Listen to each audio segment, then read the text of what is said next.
Hi! Welcome sa Taco Recap. Nagsimula ang pelikula, nang nagpahinga si Rebecca matapos ang pagligo sa swimming pool, kasama ang kanyang asawa na si Cholo, at ang anak nila. Sa paghinga niya ay napansin niya si Andre na kasama ang girlfriend niya. Nagpaalam naman siya sa kanyang anak na kukuha lang siya ng sunblock. Sa paglakad niya ay nakita niya si Andre at ang dalawa ay nagtinginan. Hindi niya napansin na sinundan pala siya sa kwarto, agad siyang nilapitan ni Andre. Hindi naman siya tumanggi sa alok ni Andre na magbardagulan, habang ang mag-ama ni Rebecca ay naglalakad na pauwi sa kwarto, natigil ang bardagulan ng dalawa nang kumakatok na sa pinto si Cholo, binuksan kaagad ni Rebecca ang pinto, habang si Andre ay kinakabahan na nagtatago sa banyo. Para makatakas si Andre, niyaya ni Rebecca si Cholo na sa veranda na gamutin ang sugat ng kanilang anak. Pagkapunta sa veranda agad na lumabas si Cholo na nakalimutan ang isang sapatos niya. Ang mag-asawa naman ay abala sa paggamot ng sugat. Kinabukasan, pumunta naman sa bar si Rebecca kasama ang kanyang mga kaibigan, napag-usapan ng kanyang mga kaibigan na gwapo ang DJ, nang tiningnan ito ni Rebecca na pagtanto niya na ang kabardagulan niya pala ito. Nagkatinginan silang dalawa, agad na umalis si Rebecca, sinundan naman siya ni Andre. Ngunit hindi siya pinansin, tinawag naman si Andre ng kanyang girlfriend, na hindi pinansin ni Andre. Nagmamadaling pumunta sa kotse si Rebecca, kumakatok si Andre sa bintana para pansinin siya, ngunit patuloy lang si Rebecca sa pagmaneho ng kanyang sasakyan hanggang makaalis. Dumating ang girlfriend ni Andre at tinanong siya kung sino ang hinahabol niya, irita naman na sumagot si Andre na wala lang yun. Sa sumunod na araw, habang bumili ng bawal na gamot si Andre kasama ang kanyang girlfriend, nakita niya ang kotse ni Rebecca, agad siyang lumabas na sinundan ng kanyang girlfriend. Sinimulan na rin ni Cholo na paandarin ang sasakyan, sumakay na si Andre sa kanyang sasakyan, habang si Cholo ay umalis na, nang sinundan ito ni Andre biglang huminto si Cholo, na kaagad na nabangga ang likod ng kotse niya.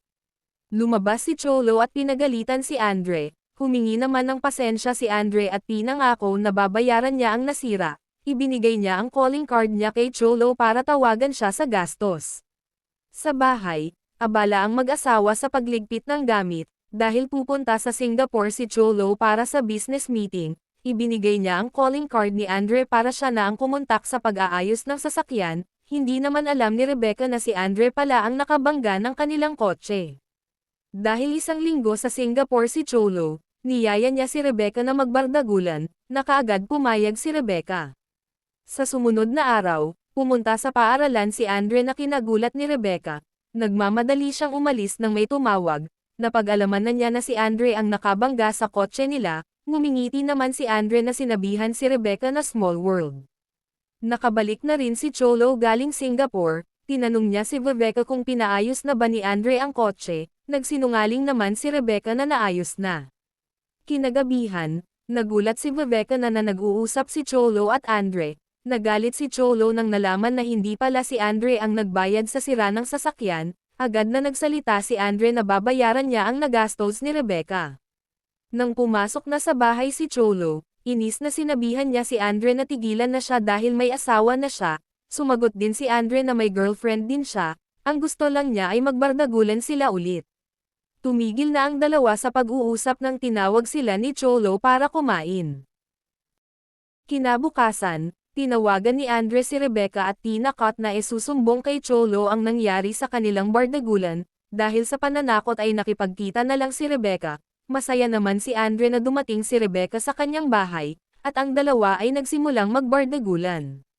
Samantala, napansin naman ni Rebecca ang pag-iwas ni Cholo sa kanya, kaya't sinundan niya ito, habang si Andre ay naghihintay din sa labas ng bahay. Umalis na si Cholo na nakasunod si Rebecca na sinusundan rin ni Andre.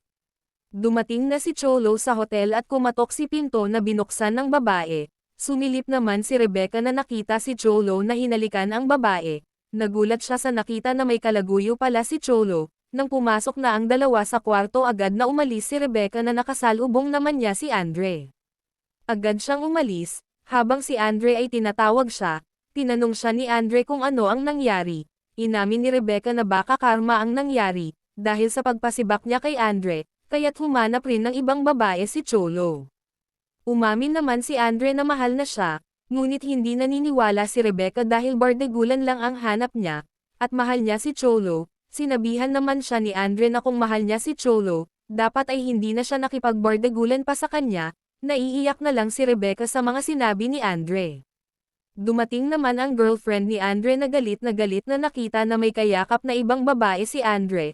Sinampal niya si Rebecca na gumanti naman si Rebecca ng sampal rin. Inawat ni Andre ang kanyang girlfriend. Nagmamadaling umalis naman si Rebecca, na sinundan agad ni Andre. Pinigilan si Andre na hinahampas ng kanyang girlfriend dahil sa pagkampi kay Rebecca. Dahil sa inis sa kanyang girlfriend na hindi nagpapaawat, tinulak niya ito sa pader na nagresulta ng pagkauntog ng ulo niya na nawalan ng malay. Sa bahay, dumating na si Cholo. Galit na tinanong niya si Cholo kung gumaganti ba siya sa kanya kaya't hindi siya pinansin. Inamin na ni Cholo na may nangyari sa kanila ng sekretarya niya sa Singapore, kaya't hindi niya kaya na tumingin sa kanyang mata dahil nakonsensya siya sa nagawang kasalanan. Inamin rin ni Cholo na tinapos na niya ang namamagitan sa kanila ng kanyang sekretarya, at pinaalis na niya ito bilang sekretarya niya. Samantala, binabantayan naman ni Andre ang kanyang girlfriend. Nang nagising ito ay humingi siya ng tawad, ngunit minura lang siya at hindi na pinansin. Naglalakad na si Andre papunta sa kanyang sasakyan, nang biglang may huminto na van. Lumabas ang mga kalalakihan at pinasok siya sa van na kaagad umalis.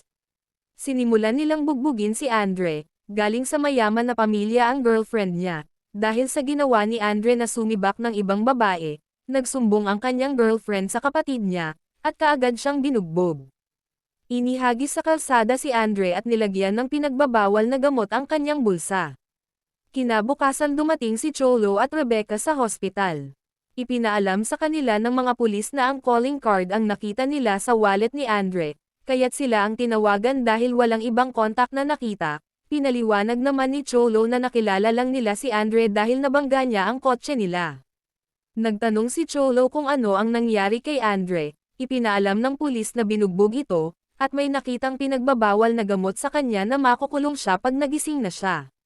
Sa sumunod na araw, dinalaw ni Rebecca sa kulungan si Andre. Humingi siya ng pasensya, na kung sana hindi sila nagbardagulan ay hindi sana siya makukulong. Inamin naman ni Andre na wala siyang kasalanan dahil gusto rin niya nangyari sa kanilang dalawa. Sa bahay, imahinasyon ni Rebecca na nagsibakan sila sa silda ni Andre. At dyan nagtatapos ang ating pelikula. Maraming salamat po sa panonood.